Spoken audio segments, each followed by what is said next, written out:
Hi everyone, welcome in my YouTube channel eco accounts tutorial by Jinal. एक बार सबसे पहले तो तुम लोग शेयर कर लो और अपना चैप्टर कौन से चल रहा था, नए साझेदार का प्रवेश, और किसमें चल रहा था, अकाउंटेंसी के अंतर्गत लेखा शास्त्र, admission of one new partner. उसके अंतर्गत अपन ने क्या क्या पढ़ लिया था, कल पढ़ा था अपन ने साझेदारों का पुनर्गठन। साझेदारों के पुनर्गठन के अंतर्गत क्या देखा था अपन ने कि अपन नए साझेदार को लेते हैं तो क्यों लेते हैं। मैंने कल तुम लोगों को एक एग्जांपल भी बताया था कि अगर तुम्हारा नया फ्रेंड है तो उसको क्यों लोगे, अगर तुम्हारा ग्रुप बन रहा है तो किस रीजन से बन रहा है, उसके बाद तुम लोगों किसी को और को ऐड करते हो तो क्यों करते हो। उसी तरीके से बिजनेस में देखा था अपन ने।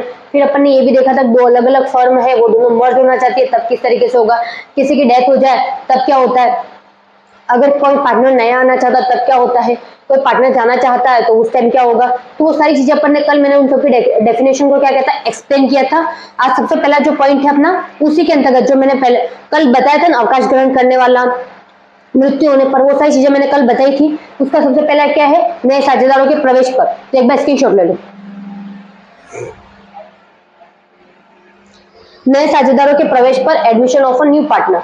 नए साझेदारों के प्रवेश का अर्थ है साझेदार के व्यवसाय में नए सदस्य का स्वामी के रूप में प्रवेश करना और साझेदारी की संख्या में वृद्धि होना। भारतीय साझेदारी अधिनियम 1932 की धारा 31 के अनुसार वर्तमान में साझेदारों की सहमति से ही एक नए व्यक्ति को फर्म में साझेदार बनाया जा सकता है। एक नया साझेदार बनने के बाद फर्म द्वारा किए गए समस्त कार्यों के लिए उत्तरदायित्व होता है, परंतु वह साझेदार बनने से पूर्व फर्म द्वारा किए गए किसी कार्य के लिए उत्तरदायित्व नहीं होता है। तब इसको इंग्लिश में देख लेना। Meaning of admission of new partners, admission of a new partner members is proprietorate in a partnership business and increase in the numbers of the partners according to section 31 of the Indian Partnership Act 1932. A new person can be admitted as a partner in a firm only with the consent of the existing partner. A new partner after becoming a partner becomes responsible for all the work done by the firm, but he is not responsible for any work done by the firm before he become a partner.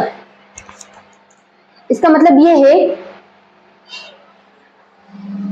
अपन ने क्या पढ़ा भी, नए साझेदारों के प्रवेश का अर्थ क्या है। अपन डेफिनेशन देख रहे, मीनिंग ऑफ न्यू पार्टनर। उसके अंतर्गत देखा अपन ने साझेदारों के व्यवसाय में नए सदस्य के स्वामी के रूप में प्रवेश करना। मतलब कोई भी पार्टनर से वो क्या मालिक के रूप में क्या कर रहा है, बिजनेस में प्रवेश कर रहा है। क्या कर रहा है, न्यू पार्टनर प्रवेश कर रहा है। तब क्या होगा, साझेदारों की संख्या में वृद्धि होगी या नहीं होगी। जैसे मैंने तुम लोगों को एग्जांपल बताया था, क्या एग्जांपल बताया था मैंने कि तुम लोगों का 5 दोस्तों का ग्रुप है, अगर उसमें से एक और तुम लोग नया दोस्त बनाओगे तो उसमें क्या होगा, दोस्तों में वृद्धि होगी या नहीं होगी। जैसे जैसे तुम लोग आगे आगे क्लासों में बढ़ते जाओगे, आगे आगे बढ़ते रहोगे, वैसे वैसे तुम्हारे नए दोस्त बनते जाएंगे। नए दोस्त बने इसका मतलब ये तो नहीं तुम तुम्हारे पुराने दोस्तों को भूल गए। ऐसा होता है क्या, तुम लोग तुम्हारे पुराने दोस्तों को भूल जाते हो। तो वैसे ही पार्टनरशिप में होता है। पार्टनरशिप में क्या होता है कि जैसे जैसे लोग इंक्लूड होते जाते हैं बिजनेस के तौर पे, तो क्या हो जाता है, सदस्यों की संख्या बढ़ जाती है। तो क्या हो जाता है, मेंबर इंक्रीज हो जाते हैं। और भारतीय साझेदारी अधिनियम 1932 की धारा क्या है, 31 है। तुम लोगों को मैंने पार्टनरशिप की डेफिनेशन बताई थी। डेफिनेशन में क्या था, धारा कौन सी थी, 4 थी, और यहाँ पे 31 है। तो ये चीज ध्यान रखना, पार्टनरशिप की जो डेफिनेशन है उसमें क्या धारा 4 है, 1932 का ही नियम है, यहाँ पर भी अधिनियम वही है, बट जो धारा है वो 4 है, यहाँ पे 31 है।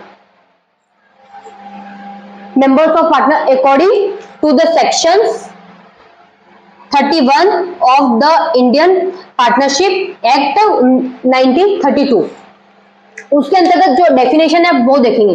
अपन ने क्या देखा था, भारतीय साझेदारी, उससे जो पहला वाला चैप्टर था उसमें देखा था भारतीय साझेदारी अधिनियम 1932 की धारा 4 के अनुसार। तो तब देखा था अपन ने सेक्शन 31 नहीं था उस टाइम, कौन सा था, 4 था। 4 के अनुसार क्या देखा था अपन ने कि जो बिजनेस में है, दो या दो से अधिक व्यक्ति मिलकर कोई बिजनेस में लाभ या हानि को अपने आपस में बांटने का डिसीजन लेते हैं तो उसको क्या बोलते हैं, पार्टनरशिप बोलते हैं। तब यहाँ पर है कि नए साझेदार के प्रवेश पर क्या करेंगे वो देखते हैं। साझेदारों की सहमति से, साझेदारों की सहमति से ही एक नए व्यक्ति को फर्म में साझेदार बनाया जाता है। इस लाइन पे गौर करना। Can be admission a new partners in a firm only with the consent of the existing partner. इसका मतलब क्या है कि जो पुराने पार्टनर है, जैसे तुम लोग पुराने दोस्त होते हो तुम्हारे ग्रुप में, जैसे स्कूल तक लाइफ में क्या होता है तुम लोग सब साथ में चलते हो।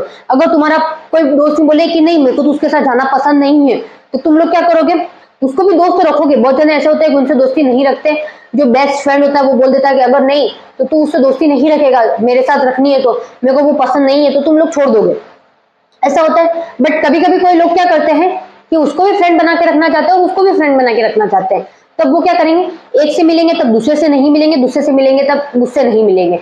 तो उनसे क्या होता है, पूरा बैलेंस बना के चलते हैं, ताकि क्या है कि वो जो तुम्हारे दोस्त है वो तुमसे इससे भी नाराज ना हो सके और उससे भी नाराज ना हो सके, इसलिए वो उस तरीके से करते हैं। तो यहाँ पर बिजनेस में तो ऐसे चल नहीं सकता अपन की चलो ठीक है आज इससे मिल लिया, आज उससे मिल लिया, आज उससे काम निकलवा दिया, आज उससे काम निकलवा दिया, तो ये तो नहीं होता ना बिजनेस में। तो बिजनेस में क्या होता है कि सारे व्यक्ति, मतलब वहां पर 10 साझेदार है, 10 पार्टनर है तो 10 पार्टनर, 20 है तो 20, 30 है तो 30, उन सबको क्या करना पड़ेगा, सहमत करना पड़ेगा कि तुम लोग अगर एक पार्टनर भी नया आना चाहता है प्लस एक होना चाहता है तो उसको क्या करना पड़ेगा, इसमें से जो पुराने ये साझेदार है उनसे क्या करनी पड़ेगी, सहमति लेनी पड़ेगी। किससे, कंसेंट किससे लेना पड़ेगा, इसको लेना पड़ेगा। अगर हम इसको लेना चाहते हैं तो क्यों लेना चाहते हैं, ये फिर हर एक चीज का बायोडाटा चेक करेंगे, हर चीज चेक करेंगे, उसके बाद इसको बुलाएंगे, नहीं तो नहीं बुलाएंगे इसको।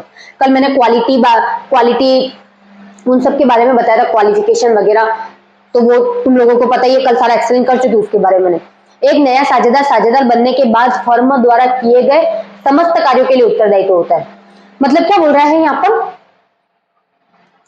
नया साझेदार है वो फर्म में किए गए साझेदार बनने के बाद, इस बात पर गौर करना कि साझेदार बनने के बाद की बात की गई है, यहाँ पर पहले की बात नहीं की गई है। आफ्टर बिकम पार्टनर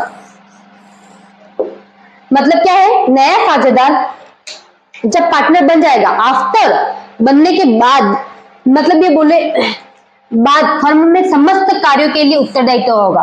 क्या उसका, responsible for all the work है, जो भी उसने किया है उसके लिए रिस्पॉन्सिबल है।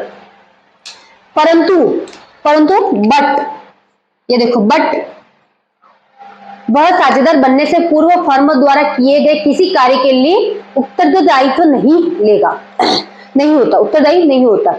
But he is not responsible from any work. यहाँ पे देख लो बिफोर लिखा हुआ है, यहाँ पर क्या लिखा हुआ था, आफ्टर का मतलब ये है कि मैं, ये जो व्यक्ति है वो यहाँ पर पार्टनरशिप में इंक्लूड हो गया, तो अब ये जो भी काम करेगा उसके लिए ये उत्तरदायित्व है।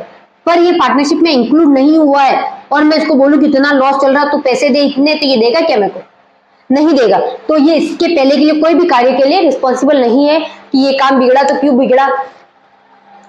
बट अगर तुम लोग इसको बाद में कंपनी में लेने के बाद ये सोचते हो कि तुम लोग ये रिस्पॉन्सिबिलिटी लेगा, पर इसके पहले कंपनी में क्या चल रहा है उसकी रिस्पॉन्सिबिलिटी वो क्यों ले। मैं तुम लोगों को ही बोल दूं कि गलती तुम्हारी नहीं है, तुम्हारा ग्रुप की गलती नहीं है, मतलब ये जो ग्रुप है,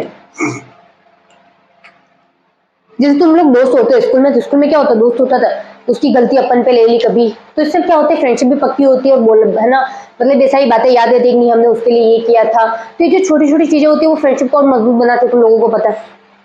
तो उसी तरीके से बिजनेस में होता है, पार्टनरशिप में।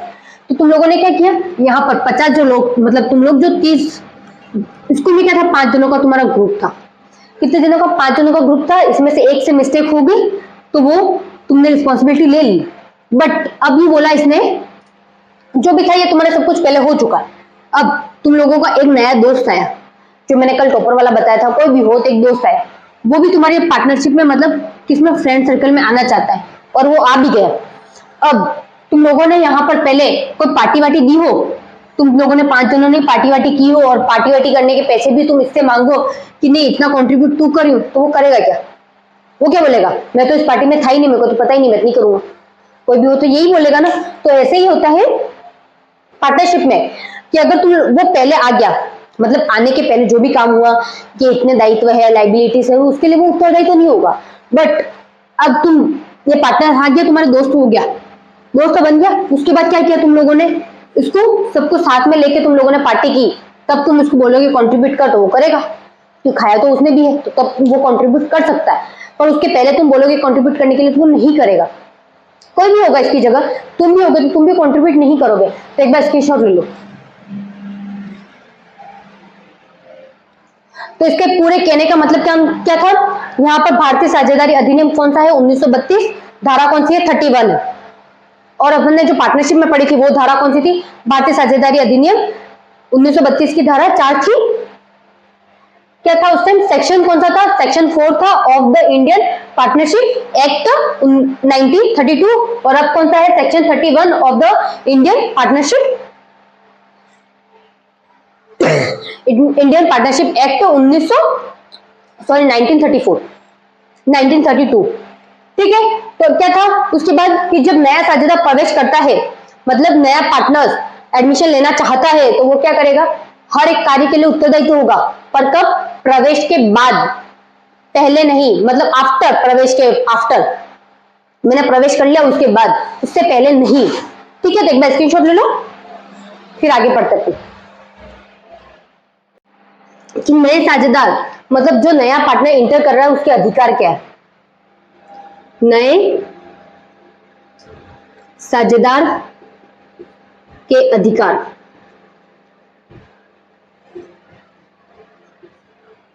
राइट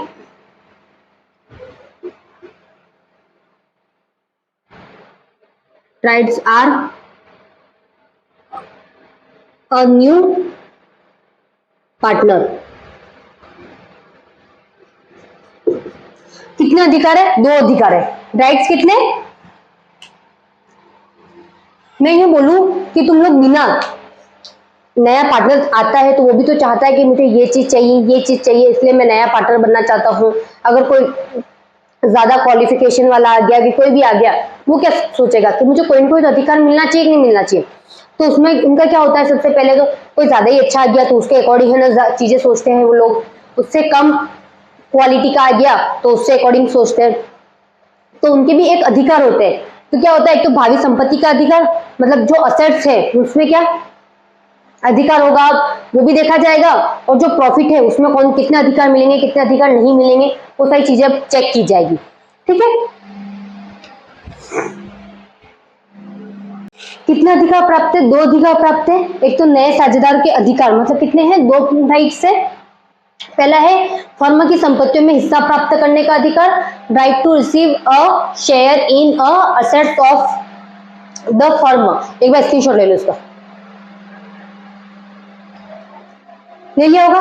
अब यहाँ पे क्या बोल रहा है कि फर्म की संपत्तियां, जो फर्म है उसकी क्या असेट्स होगी कुछ ना कुछ, तो उसमें क्या हिस्सा प्राप्त करने का अधिकार है उसको।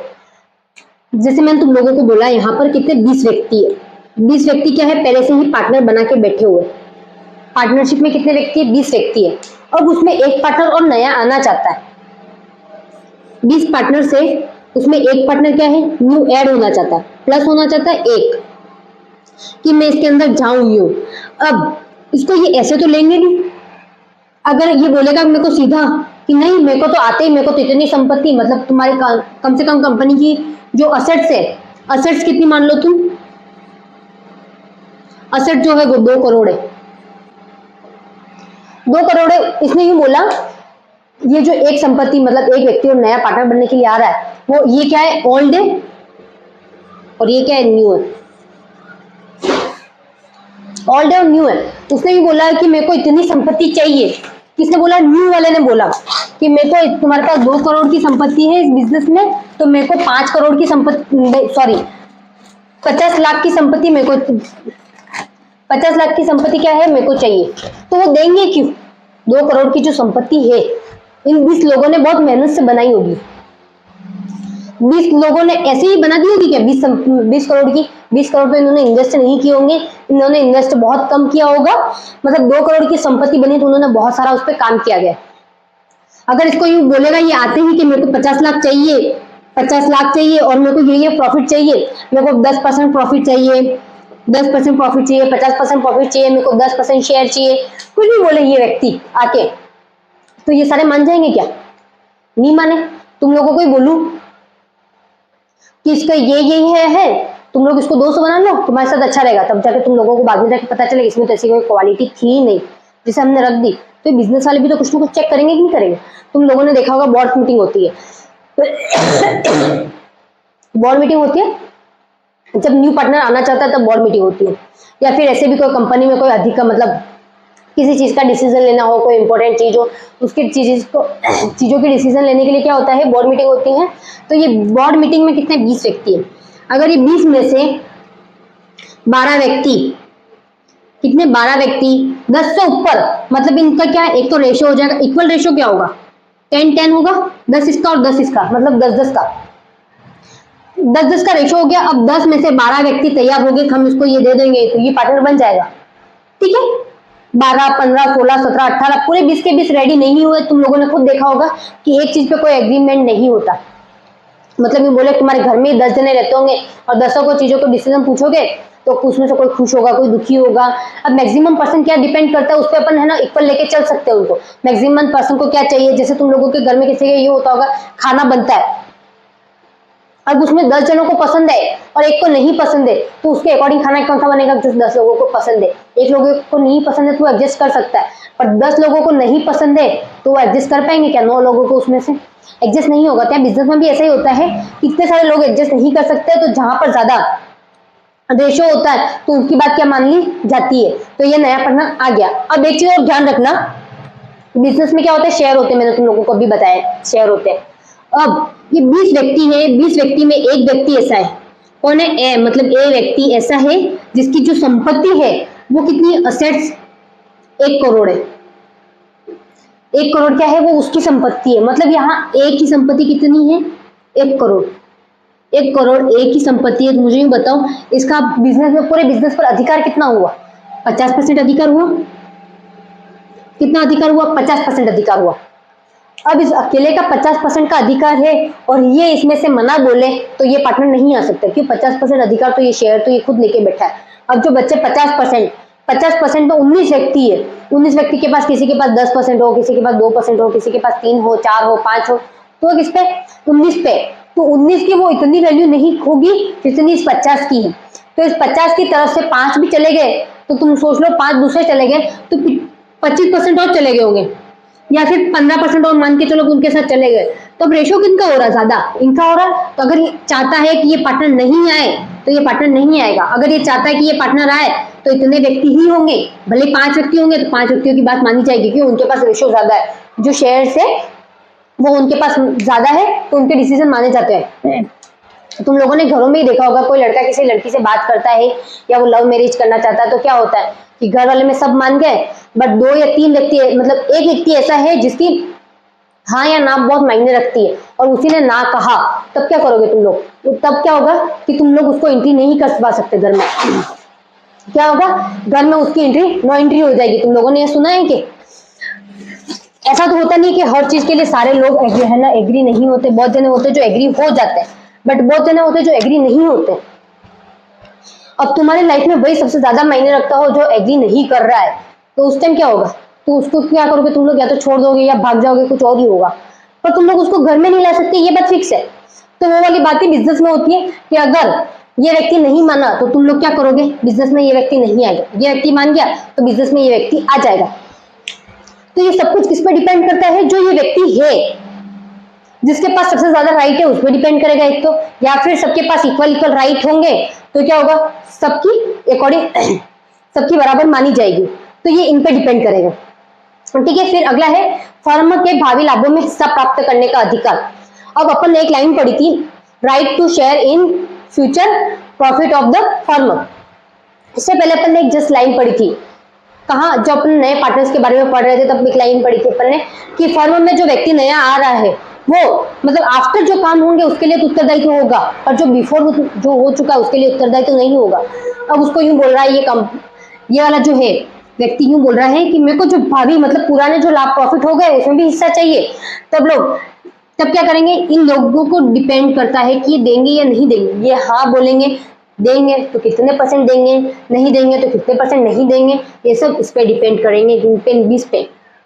पर एक और चीज ध्यान रखना, अभी मैंने बोला था कि 50% ये मतलब कितनी 2 करोड़ संपत्ति है अभी तक और 1 करोड़ इसके पास है। अब तुम सोचो कि यही व्यक्ति 2 करोड़ की और संपत्ति लेके आ रहा है। कौन? ये बी जो नई न्यू पार्टनर बनने वाला था, वो कितनी संपत्ति लेके आ रहा है? 2 करोड़ संपत्ति लेके आ रहा है। और 2 करोड़ अब ये, तो इसके पास कितना अधिकार हो जाएगा? 50। मतलब ये कंपनी में जाएगा, मैं ये बोलेगा मैं 2 करोड़ की संपत्ति लेके बिजनेस में आ रहा हूँ और मुझे यही अधिकार चाहिए, तो ये लोग देंगे इसको? देंगे। क्यों देंगे? कि वो 2 करोड़ की संपत्ति लेके आ रहा है और 2 करोड़ छोटी मोटी रकम नहीं होती। पहले तो यहाँ पर एक कितना 50% का मालिक बैठ के बन के बैठा है और ये दूसरा आएगा तो वो 50% का मालिक, तो अब तो ये हो जाएगा, तो ये कितने 25% का मालिक हो जाएगा। मतलब ये वाला कितना 25 का हो जाएगा और ये कितना हो जाएगा 50 का हो जाएगा। अब क्यों? उसके पास आधी संपत्ति ये खुद लेके आ रहा है, तब उसके अधिकार मानने पड़ेंगे, उसके जो असेट्स है, सब संपत्तियां है, प्रॉफिट है, वो सारी चीजें इसको क्या करनी पड़ेगी, इन लोगों को, ओल्ड वालों को माननी पड़ेगी सारे डिसीजन, तब ये इसके मायने रखते हैं। तो मैंने तुम लोगों को अभी एक एग्जाम्पल दिया था कि अब जैसे तुम लोगों को एक जस्ट एग्जाम्पल दिया था कि अगर तुम लोग किसी लड़की से बात करते हो या कोई लड़की लड़के से बात करती है तो उसके जो इम्पोर्टेंट रखता है वही मना कर दे, बट उसके पास इतनी क्वालिफिकेशन है कि उसको कोई मना ही नहीं बोल सकता। जैसे वो 1 लाख रुपए कमाता हो, लड़की हो लड़का हो, आईएएस हो या यूपीएससी क्लियर करके रखी हो उसने, तो उसके घर वाले क्यों नहीं मानेंगे? भले कोई भी कास्ट हो, मान जाएंगे। तो ऐसा ही बिजनेस में होता है, अगर ये संपत्ति ज्यादा लेके आ जाता है तो यहाँ पर क्यों नहीं मानेंगे? दूसरे लोग भी मान जाएंगे। ठीक है, अब अगला क्या है अपने, ये वाला पॉइंट है, संपत्ति में हिस्सा प्राप्त करने के लिए नया साझेदार जो धनराशि लाता है, क्या कर रहा है? जो नया साझेदार धनराशि ला रहा है उसे पूंजी कहते हैं। क्या कहेंगे? पूंजी। The amount of money worth of a new partners to get a share in the assets is called capital। क्या कहा जाएगा? कैपिटल। मतलब जो धनराशि ला रहा है उसको कैपिटल कहेंगे, तथा भावी लाभों में हिस्सा प्राप्त करने के लिए जो धनराशि लाता है उसे ख्याति कहते हैं। मतलब भावी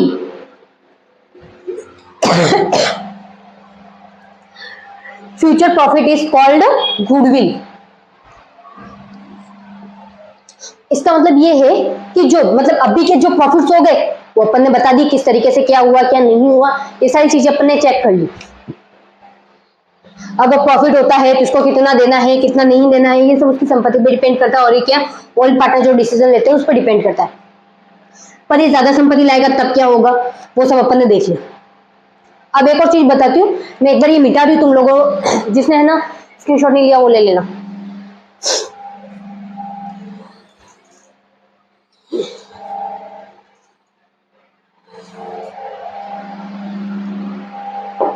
अपन ने क्या बोला यहाँ पर कि जो साझेदार क्या कर रहा है, संपत्ति में हिस्सा प्राप्त करने के लिए जो धनराशि ला रहा है उस धनराशि को क्या बोलेंगे? कैपिटल बोलेंगे।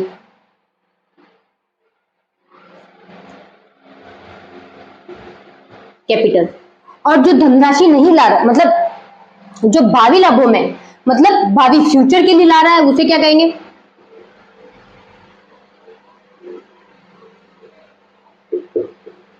गुडविल। यहाँ पे बोला गया है गुडविल ख्याति कहेंगे। ठीक है, और कैपिटल जो धनराशि ला रहा है, और फ्यूचर गुडविल जो वो लाने वाला है। अभी सोच लो, उसने मैंने अभी बताया तो 2 करोड़ की संपत्ति लाया, 2 करोड़ की संपत्ति लाया, तो अब आधे से ज्यादा बिजनेस तो किसके, इसके अंडर में चला जाएगा। जाएगा या नहीं जाएगा? पर लोग ये भी देखेंगे कि ये आतंकवादी तो नहीं है, जो ओल्ड पार्टनर है वो ये भी तो देखेंगे कि आतंकवादी तो नहीं है, इसको लेके तो आ गए हम बिजनेस में, और बाद में पता चला कि लोगों को पता चल गया कि आतंकवादी है, उस चक्कर में क्या हुआ, पूरा बिजनेस ही डूब गया। ऐसा भी तो होता है बहुत बार। तो ये लोग चेक करेंगे, जो ओल्ड पार्टनर से वो चेक करेंगे, उन्होंने चेक किया उसके बाद अच्छा निकला, इसके जो नाम है वो भी नाम भी अच्छा निकला, मतलब कोई किसी फील्ड में बहुत अच्छा होना कि उसके नाम से किताबें छपती है, तो तुम लोगों ने देखा होगा उस पर नाम लिखे हुए होते, किसी के भी नाम लिखे हुए होंगे। क्यों लिखे हुए होंगे? क्यों? उसके नाम से किताब चल रही है वो। ऐसा नहीं होता कि किसी के नाम से किताबें नहीं चलती। अब पिक्चर्स में मूवी देखने जाते हो तो तुम लोग क्या करते हो? हीरो के नाम पे देखने जाते हो। अगर हीरो अच्छा है, तुम लोगों को फेवरेट है, तो तुम लोग जाओगे, भले मूवी अच्छी नहीं होगी, तो वो क्या होता है कि यहाँ पर गुडविल वही होती है कि उसका नाम क्या है, नाम मतलब उससे किस तरीके से नाम बनाए हैं, वो क्या काम करता है, लोग उसको किस तरीके से पहचानते हैं, ये सारी चीजें देखी जाएगी उसकी।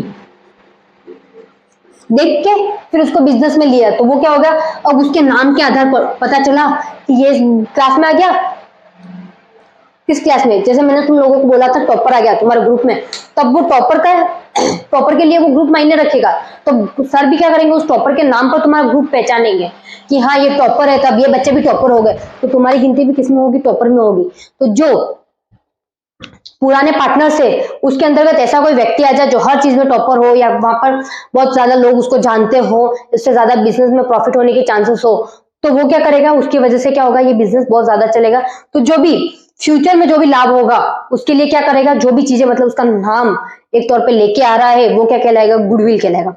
ठीक है, अभी तक तुम लोगों को सारी चीजें समझ में आ चुकी होगी। कल इसके सवाल पढ़ने हैं अपन को, इसके कुछ पॉइंट है कौन कौन से हैं, नए साझेदार के प्रवेश पर क्या क्या है, नए साझेदार पर क्या कितना करना पड़ेगा, नया अनुपात है तो नया अनुपात किस तरीके से निकालेंगे, वो सब कल अपन अनुपात के देखेंगे।